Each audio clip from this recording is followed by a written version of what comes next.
There's a moment in every man's life where time slows, not from beauty or awe, but from betrayal so loud it silences everything around it. For me, that moment happened just after 11 a.m. on a Wednesday. I'm in commercial security systems, which means long hours, unpredictable schedules, and often more time on construction sites and in corporate lobbies than in my own home. My wife's name is Rebecca. We met in college. She studied art. I studied logistics. That Wednesday, I told Rebecca I'd be out all day installing a new high-end system at a tech office downtown. She nodded over breakfast, kissed me like it meant nothing, and asked what I wanted for dinner. Surprise me, I told her, smiling. But I wasn't heading downtown. I took my truck 2 blocks away, parked behind a plumbing van I knew wouldn't move until the afternoon, and walked to the old duplex across the street from our house. It belonged to a retired guy named Carl who was out of town visiting his daughter. He owed me a favor. I'd helped install his motion cameras last year. I had a key, and more importantly, his blessing to use the upstairs window. From there, I had a clear view of our living room, kitchen, and front porch. At first, I felt like an idiot, sitting in a dark, dusty room staring through slatted blinds at my own house like a man in a bad movie. But something had shifted in Rebecca lately. Her tone, her habits. She started putting on makeup to run errands, showered right before I got home instead of in the mornings like she used to. Our conversations were flat, her phone always face down, her smile forced. I knew something was wrong. I just didn't want to believe it. Until I saw him. It started with the car's silver sedan, tinted windows, pulled up fast but casual like he'd done it a dozen times. I leaned forward, my pulse loud in my ears. The engine shut off, and a tall man in a black hoodie stepped out. I couldn't see his face. But then the front door opened, and there she was. Rebecca. In yoga pants, hair pinned up, barefoot on the porch, smiling like the world was perfect. She stepped out, hugged him. Not the kind of hug you give a friend. Her arms wrapped around his neck. His hands found her waist. They stayed there too long. They didn't speak. They didn't need to. I stood. My breath caught in my throat. The house that I had paid for, painted, repaired, lived in, and loved her inside, she'd turned it into a goddamn hotel room for someone else. I didn't wait. I didn't think. I walked out of Carl's place, down the street, across the lawn, and into the house like I was walking into a fire I no longer feared. The moment the door swung open, silence exploded. The man turned. Rebecca froze. Her mouth opened, but no sound came out. I looked at him. Dark hair, athletic build, probably 10 years younger than me. His eyes went wide, his hands dropped from her hips. I didn't shout. I didn't ask questions. I pointed to the door. Out. He hesitated, maybe thinking I'd lunge, but something in my voice must have told him I wasn't in the mood to repeat myself. He grabbed his keys and walked out. I followed him to the porch, watched him get in his car, and waited until he drove out of sight before turning around. Rebecca was still standing there, barefoot, shaking slightly, but not crying. That's what stood out to me the most. No tears. Just shock. Or maybe shame. I walked past her without saying a word, went upstairs, grabbed a duffel bag, and started packing. Not everything, just what I needed. She followed me up, hovering, speechless. I didn't look at her. I grabbed shirts, chargers, my passport, and left the rest. Before I left, I stood in the doorway, facing her. She looked like she wanted to say something, anything, but couldn't find the words.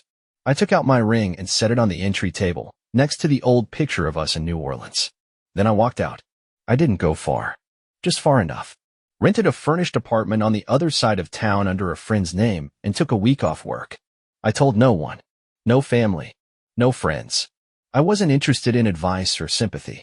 I needed space to think, to feel, to breathe again. For the first few days, I barely slept. Her face kept flashing in my mind. Soft smile, lazy lies. I replayed the hug over and over, the way her fingers curled behind his neck like muscle memory. Like she'd done it more than once. And something hardened in me. Not hatred. Not even grief. Just clarity. I thought about all the years we'd spent together. The vacations. The little traditions. Sunday pancakes. Road trips with the windows down. The dog we buried together in the backyard. And how none of it was enough. Not for her. She wanted more, or less, or something I wasn't. And instead of saying it, she built a parallel life in our shared space. I started remembering things differently. The day she insisted I go on that out-of-state job. The time she begged off my sister's wedding to stay home sick. The new lingerie that appeared without explanation and disappeared just as fast. It all lined up now. Not with facts, but with gut. And the gut doesn't lie. A week later, she tried calling. I didn't pick up. She texted once. Just my name, followed by a question mark. That was it. I deleted it. I didn't want explanations. I didn't want confessions. I wanted silence. I'd lived with noise long enough. I went back once. Not to talk. To pick up the rest of my things. She wasn't home. I packed quickly. Took what I'd left, my tools, some documents, old photos I couldn't quite throw away. On my way out, I walked into the bedroom, stood there for a minute, and pulled the bedsheets off in one swift motion. Not out of spite. Out of necessity. That bed wasn't neutral anymore. It had been shared. Stained. I took the sheets, dumped them in the trash on my way out, and drove off without looking back. But I wasn't done yet. I didn't rush the ending. That would have been too easy, too loud. What Rebecca deserved wasn't noise. It was erosion. A quiet, personal collapse that started from the inside and never stopped. I spent the next few weeks building that from the ground up, brick by brick. While she was still spinning in circles wondering why I disappeared, I was removing her from my life like a tumor. I pulled my name from everything: utilities, shared credit cards, auto payments. I had the bank account split, canceled her access to anything with my signature. She noticed when her card got declined at the grocery store. She called. I didn't answer. I just watched the panic unfold, a quiet reminder of what it's like to be cut off from the life you thought you owned. She tried to show up at my new place once. I watched her from the window, just like I had that day from across the street. She knocked for a while, then sat on the stairs, then left. She didn't try again. I think she knew. I think by then the silence had started to speak louder than any fight ever could.